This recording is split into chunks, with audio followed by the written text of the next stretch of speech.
오늘 우리에게 주시는 하나님 아버지의 말씀은 사사기 19장 1절에서 15절까지인데 제가 1절에서 5절까지 봉독해 드리겠습니다. 이스라엘의 왕이 없을 그때에 에브라임 산지 구석에 거류하는 어떤 레위 사람이 유다 베들레헴에서 첩을 맞이하였더니 그 첩이 행음하고 남편을 떠나 유다 베들레헴 그의 아버지의 집에 돌아가서 거기서 넉 달 동안을 지내매 그의 남편이 그 여자에게 다정하게 말하고 그를 데려오고자 하여 하인 한 사람과 나귀 2마리를 데리고 그에게로 가매 여자가 그를 인도하여 아버지의 집에 들어가니 그 여자의 아버지가 그를 보고 기뻐하니라. 그의 장인 곧 그 여자의 아버지가 그를 머물게 하매 그가 3일 동안 그와 함께 머물며 먹고 마시며 거기서 유숙하다가 넷째 날 아침에 일찍이 일어나 떠나고자 하매 그 여자의 아버지가 그의 사위에게 이르되 떡을 조금 먹고 그대의 기력을 돋운 후에 그대의 길을 가라 하니라. 아멘. 우리가 계속해서 우리 사사기 말씀을 나눕니다. 오늘은 사사기 19장 1절에서 15절 말씀입니다. 지금 사사기 이 내용들은 사실은 하나님 앞에 온전히 섰어야 될 그러한 시대였죠. 하나님께서 그들이 가나안 땅에 들어가게 살기 전까지 하나님이 모든 것을 준비해 놓으셨어요. 그런데 그들이 그 땅에 들어오기 또 전에 하나님은 또 모세를 통해서 마지막 당부의 말씀을 하셨잖아요. 그럼에도 불구하고 그들은 그 땅에 도착해서 땅을 분배받고 그러고 얼마 되지 않아서 바로 자기 생각대로 삶을 살았습니다. 하나님께서 왕 되심을 인정하지 않고 자기 생각대로 자기 감정대로 자기 방법대로 그렇게 살았던 것이죠. 그러한 시대를 지금 계속해서 이 사사기는 고발하면서 지금 시대를 사는 우리는 어떠한가를 점검하라는 거예요. 지금 이 시대도 이스라엘의 왕이 없을 그때에 그러니까 그들은 눈앞에 보이는 세상 사람들이 바라보는 그런 왕들을 생각한 것이죠. 진짜 왕이 누구인가? 하나님이 그들의 왕이심을 알지 못했던 겁니다. 왜 알지 못했을까요? 그것을 가르쳐주는 사람이 없는 거예요. 그 당시에 그 말씀을 가르쳐야 될 하나님의 말씀으로 인도해야 될 제사장과 레위인들이 그 직무를 감당하지 않은 거죠. 그야말로 직무유기입니다. 그들이 뭘 했다는 내용이 없어요. 그래서 특별히 16장까지 사사들의 내용, 사사기에 나오는 12명의 사사들이 어떠했는지를 보여주고 또한 17장서부터 21장까지는 이제 사사 시대의 후반부 내용이 아니라 초반부의 내용인데 그들이 얼만큼 종교적으로 영적으로 타락했는지 또한 도덕적으로 얼만큼 타락했는지를 2가지 내용을 보여주면서 이야기합니다. 그러니까 17장, 18장이 한 가지 내용, 그 다음에 19장서부터 21장까지 또 한 가지 내용이에요. 레위인이란 사람이 얼만큼 도덕적으로 타락했는지 그로 인해서 이스라엘의 그 지파들의 안에서 서로 자기들의 민족적인 싸움이 일어나게 돼서 베냐민 지파가 몰락하게 되는 거기까지 이제 이 결과가 나타나게 되잖아요. 그러니까 하나님께서 목적하신 바가 있는데 그 일들을 감당하지 못하는 거예요. 오히려 오늘 이 19장에 보면 또 레위 사람이 등장하는데 그가 무슨 일을 했냐면 유다 베들레헴에서 첩을 맞이하였다 이랬어요. 이 첩이 진짜 이 뭐 기생이나 매춘부나 뭐 이러한 것이냐? 뭐 여기 있는 단어의 뜻은 뭐 그런 여자보다는 이 두 번째 부인 아니면 그 이후의 부인들 뭐 이러한 정도로 우리가 생각하시면 될 거예요. 그러니까 그 얘기는 뭐냐면 하나님이 원하시는 결혼 제도의 내용은 뭐예요? 일부 일처제예요. 그런데 어떻게 해요? 지금 일부 다처제의 모습이 드러난다는 거죠. 그것은 그 당시에 많은 흔히 일어나고 있었던 일입니다. 그런데 그 일들이 어떻게 해요? 지금 레위인, 하나님 말씀대로 살아야 되고 삶을 구별되어 살아야 될 레위인조차도 그냥 그 사회 풍속을 따라가는 거예요. 그러니까 그 시대가 이 정도로 하나님 말씀과는 상관없는 시대였다는 거죠. 하나님이 분명히 말씀하셨음에도 불구하고 하나님 말씀은 참고하는 정도예요. 아니 참고도 아니야. 자기 생각이 좋은 대로 그냥 유리한 것은 참고하고 자기에게 자기 생각하는 것과 맞지 않으면 그냥 그건 무시하고 뭐 이러한 시대였죠. 그러니까 이건 과거를 그냥 성경은 과거에 이런 내용이 있었다, 이런 일이 있었다를 보는 것이 아니라 그 말씀을 보면서 오늘 나를 점검하는 거예요. 그러니까 지난주에 말씀드린 것처럼 율법의 역할은 뭐예요? 지난 주일에 말씀드린 것처럼 율법의 역할은 내가 형편없는 죄인임을 깨닫게 하셔서 누구를 찾게 만드시는 거예요? 예수 그리스도. 주님의 은혜가 아니고서는 내가 살 수 없는 존재임을 깨닫게 하려고 주님께서 주신 거거든요. 그럼 나는 지금 하나님 말씀을 참고하고 있는가? 아니면 그 말씀 앞에 순종하고 있는가? 우리가 점검할 필요가 있습니다. 근데 지금 여기 첩을 맞이하였더니 아무리 한 시대가 아무래도요. 한 사람만이라도 온전히 하나님 앞에 서 있으면 그 시대는 희망이 있습니다. 그건 가정도 마찬가지고 내 일터도 마찬가지예요.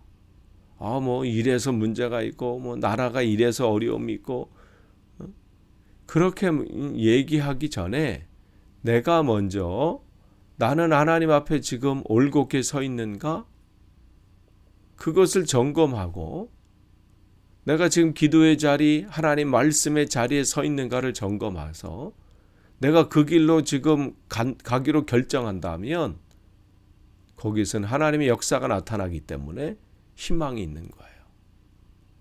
근데 지금 레위인조차도 어떻게 해요? 하나님 말씀과는 상관없이 자기의 길을 걸어가는 거예요.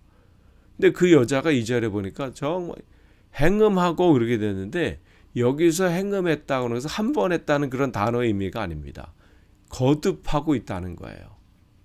계속해서 이 여자는 남편이 있음에도 불구하고 계속해서 행음하는 거예요. 그러면 그 남편이 어떻게 해요? 이제 이 아버지 이제 집에 이제 가서 이제 사는데 이제 이 여자가 3절에 보면 그를 데려오고자 이제 찾아온 거죠. 이쯤 되면 우리가 누가 생각이 나요? 성경에 나와 있는 호세아가 생각이 나잖아요. 하나님께서 호세아 선지자에게 너는 지금 이 행음하고 있는 여자를 부인으로 맞이해라. 그러면서 이제 고멜을 맞이하게 되잖아요. 고멜이라는 여자를. 그럼 여기서도 뭐 그런 분위기인가요? 그런 분위기와는 다른 거죠. 그때는 하나님의 분명한 목적과 계획, 그야말로 영적으로 타락해 있고 이 영적인 간음을 하고 있는 이스라엘 백성들을 깨우치기 위해서 하나님이 호세아라는 사람을 통해서 그것을 그들에게 깨우치기 위해서 그런 것이라면 지금은 하나님과 전혀 상관없는 자기 욕정에 이끌려서 자기 이 소견에 좋은 대로 자기 기분에 좋은 대로 그런 삶을 사는 거예요. 그런 것과는 지금 다른 것이죠. 이제 그렇게 해서 이제 오게 되는데, 이제 사위가 이제 찾아오니까 이제 장인이 이제 이 자기 딸하고 사위의 관계가 회복되길 위해서 계속 그 집에 머물기를 간청하죠. 그래서 떠나려고 할 때도 하룻밤만 더 있어라, 더 시간을 해라. 그래서 결국 6절에 이제 그 10절에 보시면 그 사람이 다시 밤을 지내고자 하지 아니하여 일어나서 떠나 여부스의 맞은편에 이르렀더니, 이제 10절까지 올 때 계속해서 이 장인어른이 계속해서 이제 머물도록 하지요. 근데 이제 4박 5일을 이제 있다 보니까 이제는 이제 떠나야 될 때가 돼서 이제 떠나게 되는 거예요. 그래서 10절을 보시면 그 사람이 이제 다시 밤을 지내고자 안 해서 이제 떠나는 거예요. 그래서 보통 이제 해가 이 팔레스타인 지역에서는 낮에 그 넘겨주세요. 화면 넘겨주세요.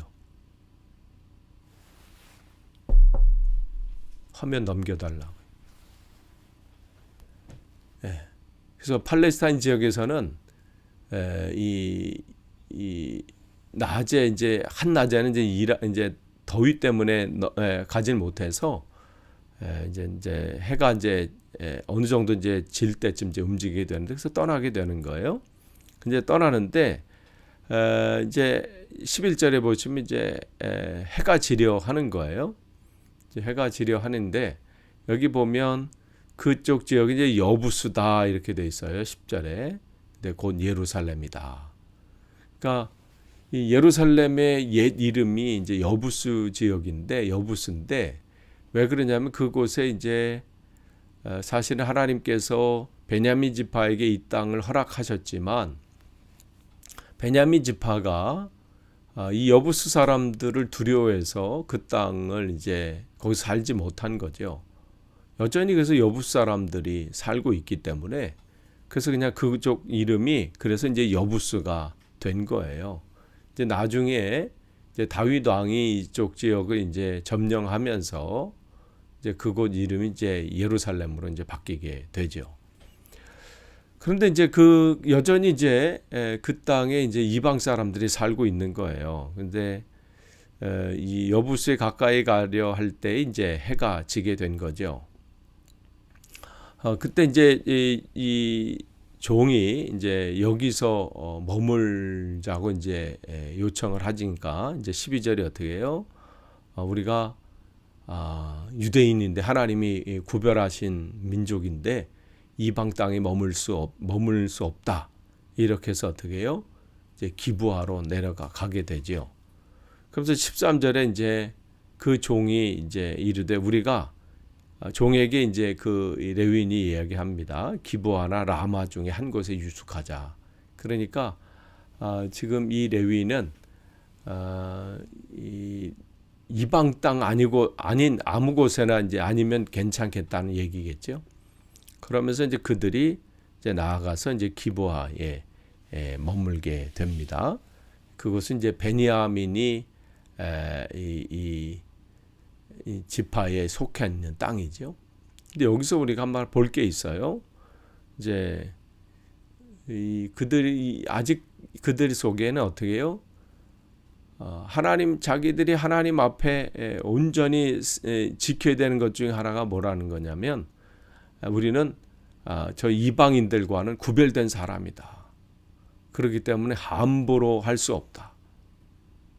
그러니까 자기들이 진짜 하나님이 원하시는 것이 무엇인지는 상관없이 겉으로 행해지는 어떠한 그런 행동들, 예식들, 그런 지켜야 될 어떤 그런 행동들, 이런 것들에 관심이 있는 거예요.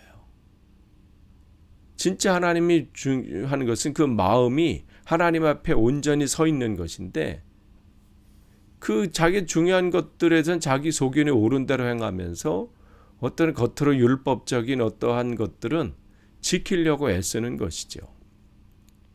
그러면서 기브아에 가서 이제 하룻밤을 머물기로 하는데, 자기 생각에 소견에 옳은 대로 행하니까 그 다음에 일어날 일들을 그들이 짐작할 수가 없죠. 만약에 그들이 지금 여기 머물던 이 종이나 또 이 레위인이나 그날 밤에 이 땅에 들어가서 그러한 참혹한 일이 일어날 줄 알았다면, 우리가 이제 내일 보겠지만 그들이 이러한 결정을 내렸겠나 생각을 합니다. 어쨌든 그들은 15절에 보면 이제 기브하에 내려가서 거기서 이제 들어가서 성읍 넓은 거리에 앉아 있지만 그를 영접하는 사람들이 없습니다. 보통 그들이 이제 이 넓은 거리에 이제 있었다는 것은 사람들 앞에 이제 노출되면서 해가 지도록 머물 곳이 없는 그러한 나그네들을 봤을 때 영접하는 그러한 이제 일들이 있었기 때문에 율법의 이제 가르침이 그랬거든요. 누군가 이렇게 이 나그네를 잘 대접해라. 그런데 어떻게 해요? 그들이 그 말씀을 알지도 못할 뿐만 아니라 듣지도 못했기 때문에 어떻게 해요? 해가 짐에도 불구하고 그들을 영접하는 사람들이 없어요. 이게 지금 뭐예요? 이 시대의 형편이라는 거예요. 하나님의 말씀을 가르치는 자도 없고, 그러니 배우는 것도 없고, 그러니 알지도 못하니까 어떻게 해요? 점점 더 자기 소견에 오른 대로 행하는 거예요. 겉으로 지켜야 될 것은 아는 것 중에는 우리가 이방인들과는 섞여서는 안 된다. 왜? 우리는 저 인간들하고는 구별된 사람이다. 이 정도는 알고 있지만 진짜 하나님께서 원하시는 것이 무엇인지에 대해서는 아는 바가 없는 거예요. 그렇게 해서 지금 그들은 유숙할 곳이 못 찾고 계속 그 자리에 있는 것이죠. 끝을 맺습니다. 여러분, 이 시대는 어떤가요? 아니, 우리는 어떤가요? 우리는 하나님 말씀 앞에 어떤 모습인가요? 참고하는 게 참고가 아니라 그 말씀을 붙잡고 우리가 온전히 하나님 앞에 서야 됩니다. 그 말씀이 우리를 인도하셔야 합니다. 그래야 우리가 온전히 살 수 있습니다. 오늘도 그러한 하루 되시기를 간절히 축원합니다. 기도하겠습니다. 하나님 감사합니다. 오늘 하나님 또 말씀을 나눴습니다. 이 말씀 가운데 정말 하나님 다시 한번 우리 자신을 되돌아보는 시간이 되길 원하고 그 말씀으로 오늘도 승리하기를 원합니다. 오늘도 그러한 하루 되기를 소망하며 예수님의 이름으로 기도합니다. 아멘.